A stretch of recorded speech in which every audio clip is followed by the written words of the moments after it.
Welcome into episode 6 of the Yankee Doodle Dandy. Today we're going to be talking about who is playing first base for the 2025 New York Yankees. A lot has happened since last week when we dropped the last episode of the podcast.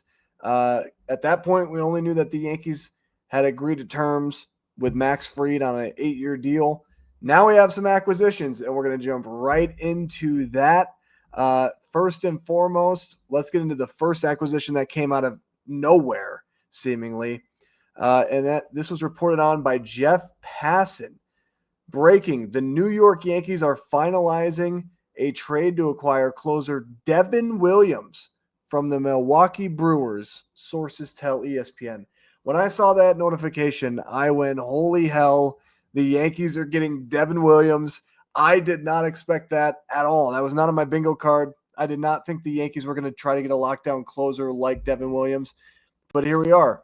Second baseman Caleb Durbin is headed to the Brewers along with Nestor Cortez in the Devin Williams deal. So basically the way that this went down, for those of you who don't know, which I'm sure you know by now, Devin Williams is a New York Yankee. The Yankees sent Nestor Cortez and Caleb Durbin to the Brewers. The Yankees have been hyping up Caleb Durbin all offseason, making it seem like he was the surefire bet to be the second baseman for the New York Yankees in 2025 and beyond. And little did we know that they were just pulling off a Bubba Crosby yet again, where they hyped up Caleb Durbin to be able to trade him away to be able to get someone like Devin Williams to close out ball games for the Yankees in 2025. And the reason why Devin Williams is so good and the reason why you give up what you gave up for Devin Williams is because of this. Look at his baseball savant right here. Last year, a small sample size, 22 games. He came back from injury in the second half, but a 1.25 ERA, 14 saves in 21 and 2/3 innings pitched, 38 strikeouts, a .97 whip. That's disgusting, folks. Then you have, if you take a look at his baseball savant here, his extension is phenomenal. He gets a lot of swing and miss. Something that the Yankee bullpen did not have last year was the ability to swing and miss, the ability to strike out batters at an elite clip.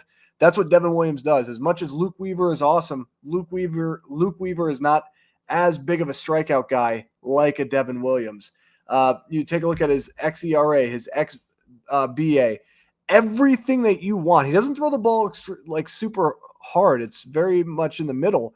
But if you look at his three-pitch arsenal, he has a four-seamer and a changeup. That changeup, by the way, is disgusting. It's more like a splitter or a screwball. It is just absolutely filthy. But he uses it 45% of the time, his four-seamer 53% of the time, and his cutter 2% of the time. His cutter most likely is just fastballs that kind of have a little bit of that, inaction to them where they cut in.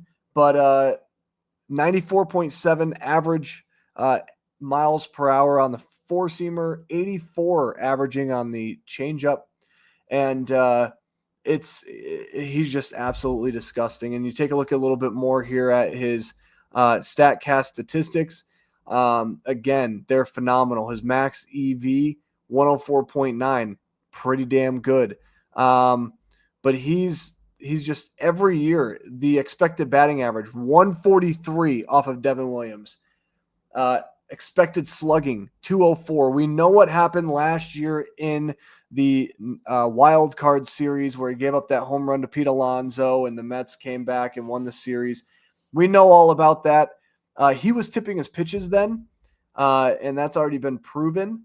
And so I think if anybody has hesitation on Devin Williams performing in the postseason, I know it's a small sample size and it hasn't looked pretty, but really he tipped his pitches last year in that NL wild card game, and it allowed Pete Alonso to be able to take that ball opposite field for a home run. Do I expect Devin Williams to have moments in 2025 where maybe he, doesn't, be locked down and get the save? Sure, every closer has their moments, right? But Devin Williams is a surefire bet to be able to close out baseball games for the New York Yankees. And what we saw last year is we had Clay Holmes through the first 5 months of the season where we had to sit there and watch this guy blow save after save after save. And when he did get a save and when he did close it down, I mean, it was heart attack inducing. It had to be cathartic every single time. It had to be, adrenaline pumped, nail biting suspense every single time Clay Holmes came into a game. With Devin Williams, there's a little bit more of an easiness. You expect him to come in and just absolutely carve up hitters with that changeup. You expect him to be able to, get a lot of swing and miss. And that's something that, again, the Yankees bullpen really struggled with last year. And even though we had great performers, especially in the postseason, Luke Weaver, Clay Holmes was good in the postseason. Tim Hill was phenomenal. Mark Leiter Jr. was pretty amazing in the postseason. The Yankees missed the opportunity to have guys in the back end of that bullpen who had swing and miss stuff, especially when Jonathan Loáisiga went down for the entirety of this season in early May. So we're going to get Loáisiga back as well, which will be very nice to have Loáisiga and Weaver and now Devin Williams being able to close out games. That's nasty. That's extremely nasty. It's exactly what I wanted. I just did not expect that they were going to get Devin Williams. The last thing I had heard was that the Dodgers were rumored to be going all in after Devin Williams, and somehow the Yankees snuck in there like thieves in the night and got the deal done. So great. It's a great move. It's a great move. I really love the Devin Williams trade. I know it's a year and some people might have hesitations, but look, closers and relief pitchers it's the most volatile position in all of baseball. And so when you have an opportunity to get one of the top two best closers in all of baseball, because in my opinion, there's two closers in baseball that are as locked down and elite as ever. And that is Devin Williams, who's now a member of your New York Yankees, our New York Yankees. And then the second is, of course, Emmanuel Clase of the Cleveland Guardians. So when you have an opportunity to get one of those guys, one of those horses at the end of ball games who can close it out for you, it's going to make the starting pitching job a lot easier. And especially if the Yankees are trying to play the game of run prevention this year because of not having Soto anymore in this lineup, you're not going to be able to replace his production. It's important to get a guy like a Devin Williams who can lock down that ninth inning, who you can set up alongside guys like Luke Weaver and Jonathan Loáisiga and Jake Cousins, and maybe even your Mark Leiter Jr. Maybe you figured something out. Maybe you re-sign Tim Hill. Maybe you re-sign Tommy Kahnle, whoever it may be. You put those guys next to a Devin Williams who has the ninth inning. It feels almost like a sure bet that you're going to win the game. Whereas Clay Holmes, again, it was always stress-inducing. It was always anxiety-ridden. And it's just nice to be able to solve that problem this year. So Devin Williams is a New York Yankee. What do you guys think about the trade? Let me know down below in the comments. I also want to quickly talk about Nestor Cortes. Nestor was a Yankee that is kind of weird for me because his first two stints with the Yankees, because this is like his third time being a Yankee, and this one stuck. I did not like Nestor at all. I thought Nestor was horrible. He was a really bad pitcher. It just really felt like, he didn't have anything to offer the Yankees. He couldn't throw the ball hard. He induced contact, but it was hard contact. And then he came back and the Yankees made him a starter and he was lights out. He became Nasty Nestor. And honestly, Nestor Cortes became one of my favorite Yankees on this team. But at the end of the day, the Yankees had to make this move. You just signed Max Fried. You have a strong rotation of 5 pitchers in Cole, Fried, Heel, Rodon, and Schmidt, which left Nestor Cortes and Marcus Stroman both on the outside looking in, especially after everything that happened in the postseason with Nestor not getting starts, Marcus Stroman not even pitching in the playoffs. There's no reason to have guys like them on the roster when you're trying to build a team that can go all the way back to the World Series and this time win it. And I love Nestor. I will always appreciate what Nestor did for us, the moments that he had, the near no-hitters that it felt like he threw it. He had like one game every year where he was like no-hitting a lineup for 5 or 6 innings. Nestor was awesome. And I wish him nothing but the best of luck in Milwaukee. I think he's going to do great there. And I hope that he pitches so well that he gets a very nice contract next offseason when he becomes a free agent. I really hope that, he gets paid. And I think it would be awesome to see Nestor go from a guy who was cut multiple times, DFA'd, put on waivers, whatever, to be able to go and become a starting pitcher that, other teams covet, like the Brewers, go and have success there, and then, hit the free agent market and get paid. I would love for that to happen for our man, Nestor Cortez. So thank you, Nestor. Caleb Durbin, I believe for a second you might be the second baseman, but I think he's perfect for Milwaukee. I don't really have anything to say more about this trade. I love that Devin Williams is a Yankee. And really, this is kind of one of those things where, look, you're getting one of the best relievers in baseball, a guy who is a pure elite pitcher in the back end of baseball games. I love it. I love the move. It's a smart move.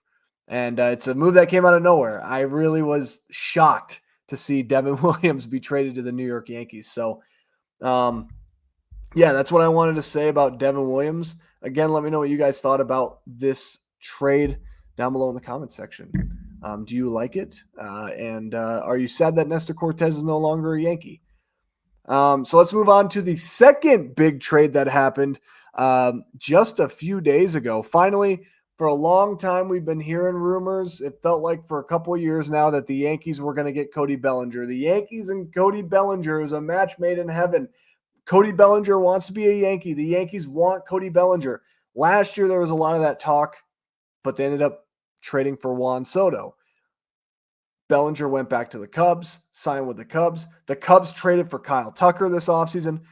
I'm not going to get into that. It makes no sense in my mind why they would trade for Kyle Tucker. It's a one-year rental. The guy's not signing an extension. The Cubs also have an ownership that has not been keen on spending money in the offseason. So to me, it makes absolutely zero sense why you do that move, especially after trading Cody Bellinger as well. But we're not going to talk about the Cubs. We're going to talk about Cody Bellinger being a New York Yankee because Jeff Passan, the GOAT, finally tweeted out the tweet that everyone had been waiting for. It was just only a matter of when, not if. Breaking: outfielder first baseman Cody Bellinger has been traded from the Cubs to the Yankees. Bellinger, 29, is a former MVP and has 2 years remaining on his contract with an opt-out after 2025. The Yankees continue to be aggressive post Juan Soto. And then the full trade. Cody Bellinger and cash go to the Yankees. And this is kind of sad for me. Right-handed reliever Cody Poteet goes to the Cubs. I thought Poteet had a chance of being on this opening day roster. I really liked Cody Poteet, but it makes a lot of sense. Look, the Cubs wanted, some type of pitching depth, right? And I think Cody Poteet's a really good arm and good job on the Cubs being able to get that back. And of the $5 million the Cubs are sending to the Yankees, so $5 million is going to the Yankees for Cody Bellinger. $2.5 million will cover his 2025 salary. The remaining $2.5 million will either cover the buyout if he doesn't exercise his player option for 2026, or Bellinger's 2026 salary if he does. So this is essentially 2 years, $52.5 million. There is a buyout, but the buyout only works if Cody Bellinger himself opts out, decides not to pick up the player option at $25 million next year. If he picks up the player option, he's a Yankee. The Yankees don't have any say on that. If he doesn't, then he's going to go back to the market, and the Yankees will give him $5 million. It's a weird contract. The buyout's very weird. I got into an argument with a guy, and I'll admit I was wrong. I read it wrong. I thought the Yankees had a buyout if he, enacts the option, but nope. There is a buyout, but it's more for Bellinger and not the team. So look, Bellinger to the Yankees, I had put it in my offseason plan. Even if we got Juan Soto, Cody Bellinger was always the fit.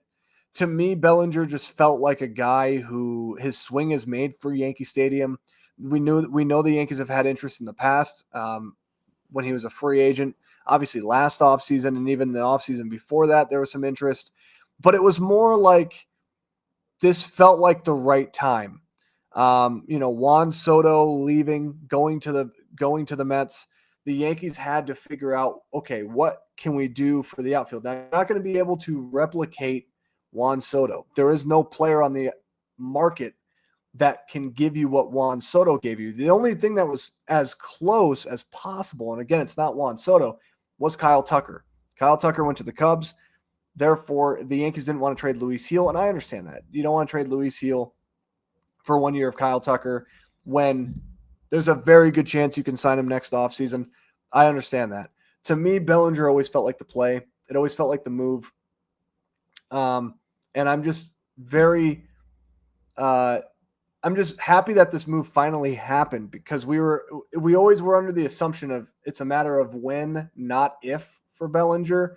I think his swing is going to fit Yankee Stadium really well. He's athletic. He's a good defensive player, whether you want to put him at first base, whether you want to put him in left field or center field. And what I love is that Bellinger has already said that he's willing to play anywhere, anywhere that, that Boone wants him to be. And I like that a lot. I think for the Yankees, they have to go out and they have to make moves now where they can shore up their defense, have better fundamentals, have more athleticism on the field. They were very exposed in the World Series, obviously, and I think Cody Bellinger is going to help out a lot with that. I think the trade is fine. Cody Poteet, I like Cody Poteet a lot, but I'm not going to be upset when we get a guy like Cody Bellinger back. Now, Bellinger's not the same MVP, former 40 home run guy that he was back with the Dodgers, but I think that Bellinger can provide something for the Yankees that they did not get last season with Alex Verdugo. Verdugo really struggled, whereas maybe the moment got too big for Verdugo. Maybe it was the whole walk year thing for him. Bellinger's not that. Bellinger's already played for the Dodgers. He's played for the Cubs. He's already played for well-established franchises. I know Verdugo has as well. But I think the other thing here is that Bellinger's swing fits Yankee Stadium a lot better than what Verdugo's swing did. And I think that Bellinger is going to have a good season with the Yankees. Now, does that mean that he's going to hit 25-plus home runs and drive in 80 or more RBIs? I don't know about that, but I will say that I think that he is going to have more of a power production at Yankee Stadium than he did at Wrigley. Wrigley's a field that's hard to play in because of the wind, and you're always kind of going up against the elements. The ballpark itself is not as hitter friendly as Yankee Stadium, obviously, with the right field short porch. So I'm excited. I'm excited to see Bellinger as a Yankee. I'm excited to see what he can do to this lineup. I imagine he's probably going to hit either before or after Aaron Judge. It's just a matter of, what the Yankees decide to do around him and how they're going to fill out the rest of their lineup, which we will talk about in a little bit with the first base market. But Cody Bellinger, he could be the first baseman of the Yankees. He could also be in the outfield for the Yankees. But I do like this move. He gives you flexibility, something that the Yankees have not had. And now when you have him and you have Jazz, two guys who can play different positions around the field, it's going to make your team a little bit more athletic, a little bit more dynamic. And I like the move of Cody Bellinger a lot. So let me know what you guys thought about the Cody Bellinger trade down below. Are you happy Cody Bellinger is finally a Yankee and that the saga of when is Bellinger going to be traded to the Yankees is finally over? He's here. Let me know down below in the comments section. I'm gonna take a quick break here and I'm going to get a drink, so I'll be right back. All right, before we completely turn the page on Cody Bellinger real quick, I did want to look at his baseball savant. So here's what Bellinger's savant page looks like for 2025. Obviously his batting run value is pretty good, actually. That's some good red. Base running value is really good. I think that's going to be a huge difference maker for the Yankees. Guys like Verdugo did not do anything on the bases. Even Soto didn't do much on the bases. So that's going to be very valuable. Fielding is about average, but you take a look at his numbers. And now this is a lot of blue right here, but I think that this is very deceiving. Again, he played at Wrigley. He does a lot better job now of making contact and getting on base. And I think that that's something that is going to be very beneficial for the Yankees. I know his on base percentage was 325 last season, but I think that he has the opportunity of getting that up. Hopefully we can have more numbers like the 2023-2024 Bellinger and not the 2022 Bellinger, which was not a good season for him. But you look at, he squares up the baseball, which is very good. So even though his exit velocity is down, he's going to square up the baseball enough to be able to make decent contact and be able to, get on base. His chase rate, it is in the blue, but he does not strike out much. And that's the nice thing about Bellinger. His strikeout numbers have decreased a lot over the last few years because he has changed his hitting profile quite a bit. His average in walks and then his fielding. This is where I think the Yankees fielding and running, I think, are going to be the two big things for the Yankees. I think that they will benefit from a lot with Bellinger's game. His fielding is pretty good. Range is a little above average. Arm value a little above average. His arm strength is very good, and then his sprint speed is also very nice. So I think that he is going to have a better season. And if you take a look right here, one of my favorite stats is, let's see if I can find it here. One of my favorite stats is if he was a player in. If he played for the Yankees last year, here we go. If he played for the Yankees last year, he'd have 24 home runs if he had all of his games at Yankee Stadium. So 24, if you look right here, Philly's a little higher, 25. Reds obviously is very high, but it's pretty good. That's like the third best. So I do think his home run numbers are going to go up, and I do think that his swing profile is going to work well at Yankee Stadium with the short porch and right field. And again, I like the fact that he has speed in his game. I like the fact that he has defense in his game. And I think that that's something that is very valuable to the Yankees when you look at what happened in the playoffs and how they got exposed in the World Series specifically. And we've seen it for years. The Yankees need to be more athletic, and I think Bellinger is going to help with that quite a bit. So the next thing I wanted to talk about, and we're going to talk about this briefly. I don't think we're going to get too much into Max Fried's press conference, but Max Fried on Wednesday was introduced to the media as a New York Yankee. He had his press conference. We got to see him wear the number 54, wear the pinstripes, and I got to say, he looks very, very good. So let's go ahead and take a look at some pictures here. Let me switch this over. Here it is. Max is officially a Yankee. There he is with Brian Cashman. That's our brand new co-ace alongside Garrett Cole. There he is, signing his contract. Signed, sealed, delivered. Max Fried, New York Yankee. Very excited I'm very excited about Max Fried being a New York Yankee. I love the fit a lot. He's a guy I never thought would be a New York Yankee, and I'm happy that Max Fried is here. And then here he is putting on his jersey, putting on the pinstripes, number 54. Tim Hill wore that number last year, and we all have nightmares of Aroldis Chapman wearing that jersey. And Max Fried, I think, is going to be number 54 for the next 8 years. So, he's officially a Yankee. He looks very good, by the way, very good. He looks like he was always meant to wear the pinstripes. So I love it. I love it. Max Fried looks good. And here's another picture of him at Yankee Stadium, his new home. It looks good. Looks clean. I love the fit. Look, man, there's nothing better than the pinstripes. And I know that other, you're biased because you're a Yankee fan. I mean, yeah, I'm a Yankee fan, but I just think that the pinstripes look so good. And not every player looks good in pinstripes. But I'll tell you what, Max Fried does. So, yeah, Max Fried is a New York Yankee. He said the right things. He said one of the things that he loved about the Yankees was that they want to win. They want to go to the postseason every year. They want to play in October. It's championship or bust, basically, is the attitude for the Yankees. And Max Fried said that he's all about that. And I love that. Obviously, the Yankees also gave him $218 million, which is, one of the big reasons why he chose the Yankees. But I do think that he truly wants to be a Yankee. He wants to be here. He wants to wear the pinstripes. I don't think he knew that going in.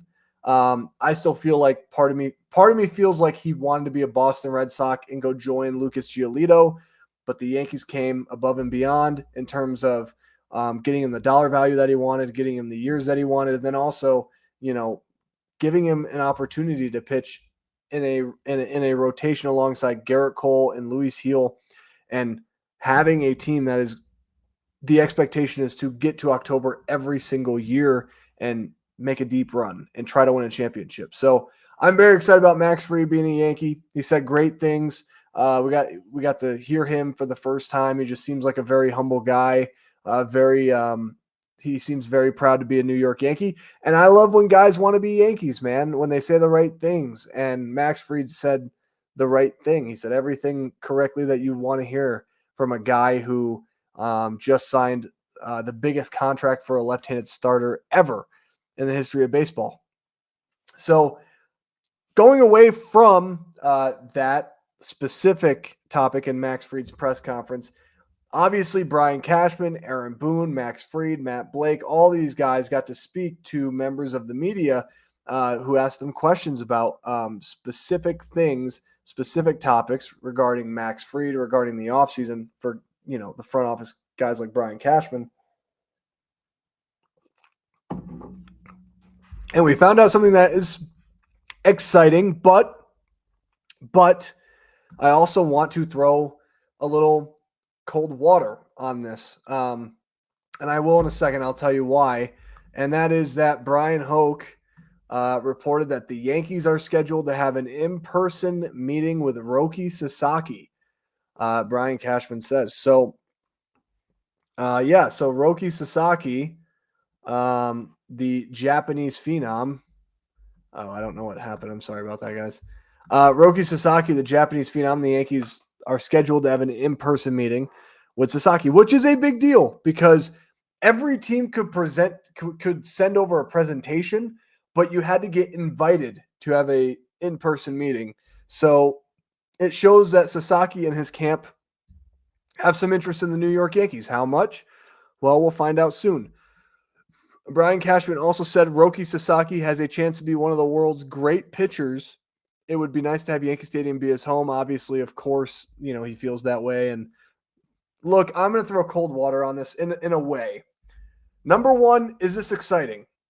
Yes, it's very exciting for the Yankees that a Japanese player of, Roki Sasaki's stature is interested in them. And the reason why this is not a bidding war and why, obviously other Japanese players will come over and be like, yeah, of course I'm interested in the Yankees because the Yankees will help jack up that price because they're a big market team. With Sasaki, it's not that case. Roki Sasaki is going to be basically a international free agent, kind of like when you do your international free agents of 16, 17-year-olds from the Dominican Republic.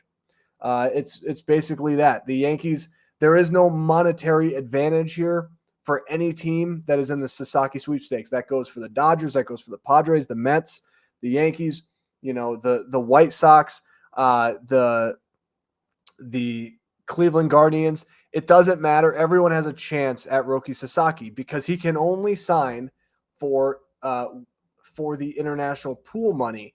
So, certain teams have more allotment for money based on specific, moves that they didn't make or maybe some trades that happen where they got some international money back. And the Yankees are not the top dog in that, but I don't think that, a few $1 million here or there is going to make any difference in terms of where Roki Sasaki wants to go. This is all going to be based on where Roki Sasaki wants to pitch for the next 6 to 7 years before he can really get the bag in free agency. So it's exciting that the Yankees are at the table, that they're going to have an opportunity to have an in-person meeting. I know for a fact that not all 30 teams are getting an in-person meeting with Roki Sasaki. We did find out today from Andy Martino that the Mets actually already had their in-person meeting. They just had it yesterday, I guess technically Thursday. And we're not going to know the specifics of that meeting, but it's not, am I shocked that the Mets are a player in this? No, I'm not, because the Mets have a very good pitching lab. Jeremy Hefner is a guy that, Sasaki's agency and him, I guess, are very interested in. But I think that the Yankees do have some allure that would interest someone like Roki Sasaki. Number one, Sasaki is a massive fan. Actually, sorry, I forgot to change this.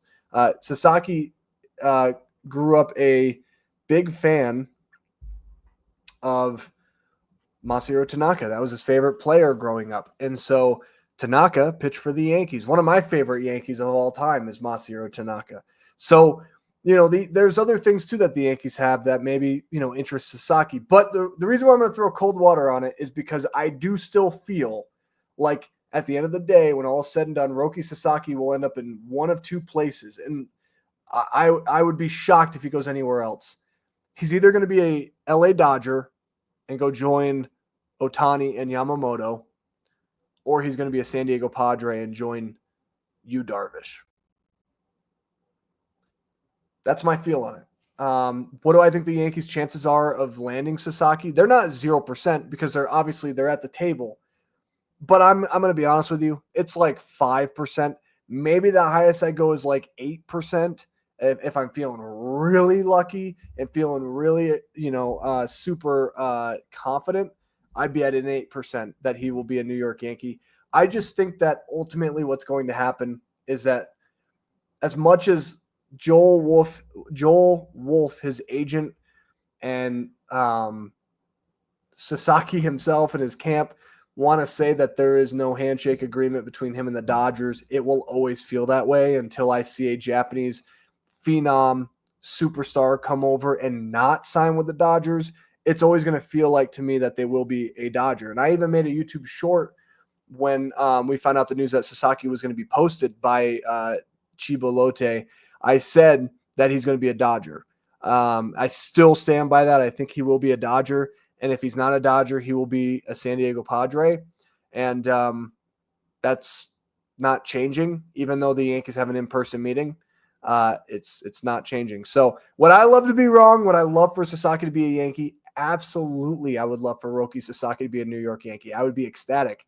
But I also have to be realistic here that the Yankees' chances of landing a Roki Sasaki are not favorable, and they're not necessarily going to ever be favorites to land a Japanese player of this caliber until it's proven otherwise, that the Dodgers won't just get every Japanese player that comes over. So Roki Sasaki, Yankees have an in-person meeting.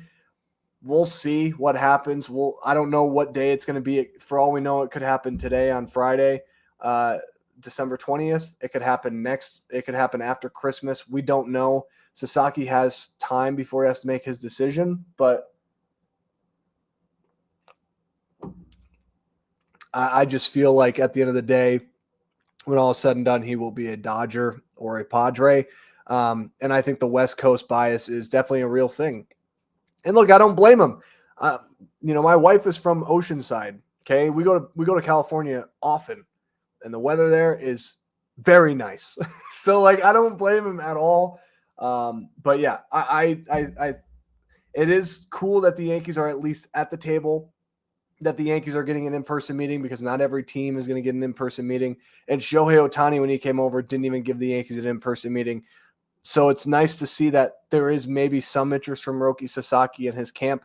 But at the end of the day, again, the odds of us landing Roki Sasaki are not very favorable. And so I'm not going to sit here and pretend like they are and try to get you guys hyped up. I'm just being realistic as possible that I don't see him landing with the Yankees.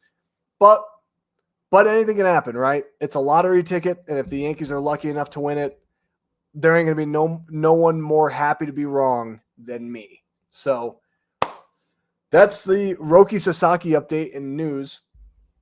Let's talk about what we wanted to get into, and that is who will be the Yankees' first baseman in 2025. This is a conversation that we're going to have until the Yankees make a move at first base or don't make a move at first base, and they go into the season with what they currently have constructed. Now, you can look at internal options. There's Ben Rice. There's Oswaldo Cabrera. Both of them have played first base. They're not it's not their primary position. It's not a position that some playing. As much as Ben Rice has promise, I don't think Ben Rice is the solution. I think Ben Rice needs a little bit more nurturing. I think he needs a little bit more experience. And I think him coming off the bench and being kind of a bat off the bench, I think is a little bit right now more realistic for the Yankees. And I think it's also going to be a little bit better for him. And then Oswaldo Cabrera, the Yankees really like him as a Swiss Army knife where he can play all around the field. He can play different positions. You don't want to give that up. So I think the Yankees are going to go look outside of first base. And we got some reports on what the Yankees could be looking for here. This might get into some, I guess, Yankee rumors a bit. As Curry noted, Ken Rosenthal confirms the Yankees are expected to sign an inexpensive first baseman. So he mentions the loss of international pool money, trying to sign Roki Sasaki, and loss of draft picks. And then Jack Curry said, I think Paul Goldschmidt is a possibility rather than Walker or Alonso when talking to Yankees officials yesterday. The trade options include Nathaniel Lowe, Yandy Diaz, and Josh Naylor. So we're going to look at a lot of these different guys. But first, this isn't surprising that the Yankees might be looking at an inexpensive first baseman for a couple of reasons. Obviously, as Jack Curry noted, international pool money. The Yankees, if they were to sign a Christian Walker, if they were to sign a Pete Alonso, they would end up losing draft picks. They'd lose 2 draft picks, which they've already lost 2 draft picks by signing Max Fried. And then another big thing is international pool money. And I think they'd be losing about $1 million, maybe even a little bit more than that. And the Yankees are trying to land Roki Sasaki. As much as I just threw cold water on it, the Yankees are actively pursuing Sasaki. They believe they have a realistic chance at Sasaki. And so the Yankees don't want to have to lose international bonus pool money that could be the difference of Sasaki joining the Yankees, let's say, even though I don't think that that's going to be the case. But we know how these front offices run. And I'm not shocked by it either, because another reason why I think the Yankees are also not interested in a expensive first baseman like a Walker, like a Pete Alonso, is because I do think that the Yankees are looking at 2026 and they're looking at the free agent class of 2026. And I do think Kyle Tucker is going to be a big player that the Yankees are going to be looking at. They're going to be a big player in the Kyle Tucker sweepstakes next offseason. I believe, last year, I know that I don't want to keep talking about Soto, obviously, but Juan Soto, when he got traded to the Yankees, what did we hear from Mets fans? He's going to be rented in the Bronx, but he's going to be bought in Queens. And it happened. It was true. It actually ended up becoming true. I actually feel like that's going to be the case next season. I feel like Kyle Tucker right now is rented in Chicago and bought in the Bronx. I think that there's a very good chance the Yankees will sign a guy like Kyle Tucker next offseason. Now, there's not just Kyle Tucker. Vladimir Guerrero Jr. is going to be a free agent next offseason. So if you don't want to lock up first base for a guy like Vladdy Jr., he's going to be there, who's a nice fallback option if you don't land a Kyle Tucker. There's also Munetaka Murakami coming over from Japan, and he's the only Japanese player that I think actually the Yankees have a very good chance at landing, because if you guys don't know about Murakami, his favorite player growing up was Hideki Matsui. And I remember at the World Baseball Classic when they were doing like a profile on him, there was like some type of article where he literally quoted saying, I either want to play on the West Coast or I want to play for the Yankees. And so like the Yankees have a very realistic chance of landing someone like Murakami. And I think the Yankees don't want to lock up that position of first base. And they also don't want to commit money to, bad aging players and wasteful contracts. I don't have a problem with Christian Walker, but I think the problem that I don't have a major problem with Christian Walker, I should say. And if the Yankees signed him, it's whatever. But I feel like the Yankees would only get like, maybe if they signed him to a 3-year deal, they'd only get like a year and a half of good production from a guy like Christian Walker. it just feels like Anthony Rizzo again. And as much as I love Rizzo, I don't want to fall into that pit trap. Pete Alonso, no team really wants to give him the deal he's looking for. He's looking for like 7-8 years. That's not happening. It's not happening. And again, I think a lot of it does have to do with the draft picks that are attached, because of the qualifying offer and the loss of international pool money. Now, if they don't land Sasaki, when he makes his decision, could the Yankees look at now we can pivot. We see Pete Alonso's market is not as hot, and it's looking more and more likely he'll take a shorter term deal with a high AAV where he could test the market again in 2026 or 2027, then yeah, I think the Yankees might be interested in something like that. But I think that the Yankees have a couple of different reasons why they're looking more the inexpensive route. Now, the name that got brought up is Paul Goldschmidt. I am not a fan of Paul Goldschmidt right now. If this was 5 years ago, yes. But 37-year-old Paul Goldschmidt, no. Now you look at his baseball savant. I mean, his fielding is not even good. That is not even that good anymore, guys. His range is like average. He's not going to do anything for you, on the base paths. Look at that sprint speed. But you look at his hard hit percentage, still good. He barrels up the baseball. He has a very good average exit velocity, but the strikeout rate is bad. He whiffs a lot. He does not walk a lot. He's average when he squares up the baseball. His fielding run value is basically a zero, essentially. Last year, you look at I know he had a pretty good second half, but he had a miserable first half. 22 home runs, 11 stolen bases, 245 batting average, a 302 on base. That's just not going to cut it. 302 on base is just not good. 414 slug, 716 OPS. He's a couple years removed, obviously, from winning an MVP in 2022. I just don't see it. I don't see this. This feels like a 2010s New York Yankees move where you sign Carlos Beltran too late. You sign, aging players too late. And I don't want Goldschmidt to be one of those guys. As much as I respect Paul Goldschmidt as a player and what he has done for the game of baseball and how good he was, in his early days with the Diamondbacks, and then even like his first couple of years with the Cardinals when he was really good. It's just he's not that player anymore. He's 37, and I know it would be a 1-year deal, but like I'd rather do something else on a 1-year deal. And I'm going to show you a guy who I think is a better fit than a Paul Goldschmidt here in a second. But to me, this just doesn't make a lot of sense. I know that you want to have an inexpensive first baseman. And also something that's on a shorter term deal so that we don't have first base locked up.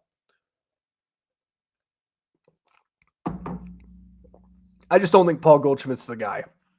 I don't think he's the guy. I would not be happy about the move. I'd really have to see a turnaround by him. And I'm not saying he has to have 2022 numbers, but his numbers need to be a little bit more like 2023, where he had 25 home runs, hit 268. His on base was 363, had an OPS 810. So like an OPS in the high sevens, low eights is where I'd have to see him. But I don't know if he's capable of doing that. And I know that he had a really good second half, but is he going to have another bad first half? It's tough. It's tough for me to see Paul Goldschmidt be a Yankee. His defense isn't even as good anymore. And especially now that you have Max Fried and you need to have a good first baseman to be able to pick the ball when you have guys like Jazz Chisholm at third and you have Anthony Volpe at short. It's really hard for me to see Paul Goldschmidt being the guy, but I'm going to give you a guy right now who I think could be a realistic option for the Yankees and a guy that no one is really talking about this offseason, which is very shocking, and that's Carlos Santana. I would be okay with this. Now, I know I just said that Paul Goldschmidt's 37, okay? But here's the difference, and Santana's older, but Carlos Santana has been better now than what Paul Goldschmidt is currently, and he's older. And Carlos Santana in the last couple of years has been very, very good. 23 home runs last year. He had a 238 batting average, not sexy, a 328 on base percentage, which is better than Paul Goldschmidt, a 420 slug, a 748 OPS. I can live with that. I can live with that because of this. His range, his fielding has been phenomenal. Last year, he won a Gold Glove. That's why I can live with a 750 OPS at first base in Carlos Santana. I also think with the short porch and right field, home runs in 23. Now, it's not, but it could be 25 to 28 home runs. He's also a guy who can get on base. You look at his walk rate, that's very good. His strikeout rate, very good. He makes contact. His chase rate, he doesn't chase very much. He squares up the baseball. All this other stuff is, blue, but it's not super low blue other than the sweet spot percentage, which is fine. I don't really look at that much anyway, but I love the range. I love his glove right now. His fielding run value is 93, which is phenomenal. So to me, Carlos Santana makes a lot of sense. If you look at what he would have done if he had spent his entire season with the Yankees last year, 25 home runs, right? That's exactly what I said. So I really like Carlos Santana as a one-year option. If you're going to do an inexpensive option, Santana's the guy. And I actually think Santana's going to cost less than Paul Goldschmidt because Goldschmidt is a name, right? He's a name. He's a brand name guy who is a former MVP. Carlos Santana is not going to cost as much as a Paul Goldschmidt. I'd be all for Carlos Santana to the Bronx. I like it. I like the move a lot. I really do like a leader like Carlos Santana in that clubhouse. So if you're going to do a 1-year deal, Carlos Santana to me is a better fit than a Paul Goldschmidt. I'm going to give you a couple of other guys that I really like that I think are very possible for the Yankees. One guy the Yankees were connected to at the trade deadline, Yandy Diaz. This right here is my pick. If I had to choose a first baseman to get for the 2025 Yankees, it is going to be Yandy Diaz. Now, his fielding is not great. But look at all this red. Look at all that damn red right there. Look at it. He doesn't strike out. He doesn't chase. He squares up the baseball. He hits the ball hard in the gaps, by the way. He's a very, very gap kind of hitter. His exit velocity is phenomenal. This is a guy who I really like. Now, he can't run and he can't play defense, but if you're going to trade defense for this kind of bat, I'm all in. Another thing about Yandy Diaz, he is a fantastic leadoff hitter that you can put in front of Aaron Judge. They can put in front of a Cody Bellinger. This is a guy who I want leading off for the New York Yankees. He's great. He's 33 years old. You look at his numbers last year. Okay. 14 home runs, a 281 batting average. It went down. A 341 on base, 414 slug, but still a 755 OPS, which I can live with when the Yankees got no production out of first base last year. I mean, going from Anthony Rizzo to this would just be absolutely incredible. Look at what he did in 2023. 22 home runs, 330 average, 410 on base, 522 slug, 932 OPS. I have been a big fan of Yandy Diaz for a long time. I am a huge Yandy Diaz guy. If I could choose one guy to be the first baseman for the Yankees, it's Yandy Diaz. And look, it's going to be a trade that would hurt, but I would make it. And the Yankees were very close at the deadline to acquiring Yandy Diaz. From what I understand, they didn't want to trade George Lombard Jr. or Roderick Arias for Yandy, and that's why it never happened. But I would very much pick up the phone right now, call the Rays up and say, what's it going to take to get Yandy here? I would trade Spencer Jones for Yandy Diaz. I know a lot of people wouldn't. I would. I don't believe in Spencer Jones like a lot of people do, but I would absolutely bring Yandy Diaz here. I think he would be incredible in that leadoff spot for the Yankees, and he's everything that the Yankees need. You don't have a leadoff guy. Last year it was Glaber and he was great. You don't have a leadoff guy right now. So Yandy's my guy. He's my guy. I love Yandy Diaz. Bring him to the Bronx, damn it. Come on, Cash. Do it. Get me Yandy Diaz. I'm going to give you two more options for the Yankees that are also available via trade that I would also be okay with, I think, in terms of these inexpensive deals here. Nathaniel Lowe. I like Nathaniel Lowe. 29 years old. He hit 16 home runs last year, had a 265 average, 361 on base percentage, which is great. His walk rate is phenomenal. 401 slugging, 762 OPS. You look at his batting run value, great. His fielding run value, great. He's a great defensive first baseman. Not much on the base paths, but he's a first baseman. Who cares? This is some blue here. Doesn't barrel up the baseball a lot. His average exit velo is average, but this is what he does great at. He's got great bat speed. We know the Yankees love that bat speed, baby. They love it. Clint Frazier, man, they went crazy for it. His chase rate, he doesn't chase. Doesn't chase. Doesn't. His strikeout percentage is average, but here's the thing. It's the Yankees. Okay, the Yankees, they love their high strikeout kind of guys. But look at that walk rate. Oh, that walk rate's nice. Imagine him hitting in front of Judge, him getting on base via walk, and then Judge hitting a 2-run homer. I love it. I love it.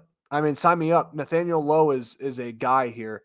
And then he's a great defensive first baseman. He's got phenomenal range. Nathaniel Lowe, I really like him. 16 home runs last year. If he played as a Yankee, he would have only had 14 home runs. But you know what?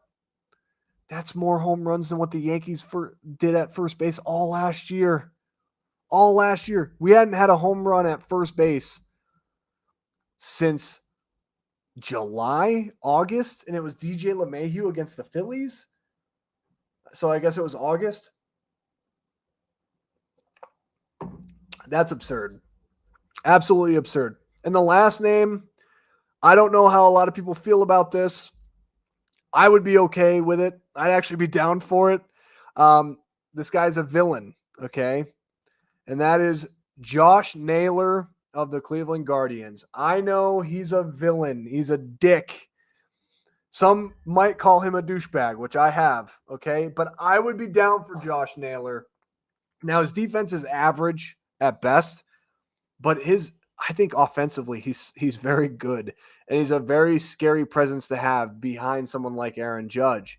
Now, this is some good red here. Has got a decent average exit velocity. I don't know why I'm having a tough time talking. I apologize. His barrel percentage is average, a little bit above average. Bat speed, pretty good. Squares up the baseball. He has an issue chasing, sure, but his strikeout rate is not bad at all. 16.6. That's not bad. His walks, he doesn't walk a lot, but still, that is very productive at first base. The range, average. He's an average defensive first baseman. He's not going to do anything special, but I think that that's okay if the Yankees can focus on second base being, attacking that position to be better defensively and a better upgrade from Gleyber Torres. I think that it could hide the deficiencies at first base with Josh Naylor. He's not going to run hard at all because he weighs 250 pounds and he's 5'11". But last year, in 633 plate appearances, he had 31 home runs, a 243 batting average, 320 on base, 456 slug, which is good for a 776 OPS. So he's going to have an OPS around 750 plus, and even sometimes in the 800 range like we saw in 2023. 6 stolen bases as well, not bad. He's not going to have a high batting average. He's a guy who's not going to be necessarily defensively savvy like a Nathaniel Lowe, like a Carlos Santana. He's not going to be able to have, that ability to put the bat on the ball like a Yandy Diaz, but I do like Josh Naylor a lot. I don't think he's going to cost much. He's a 1-year rental. He's going to be a free agent next offseason. If he was a Yankee, he would have had 34 home runs. So that's very nice.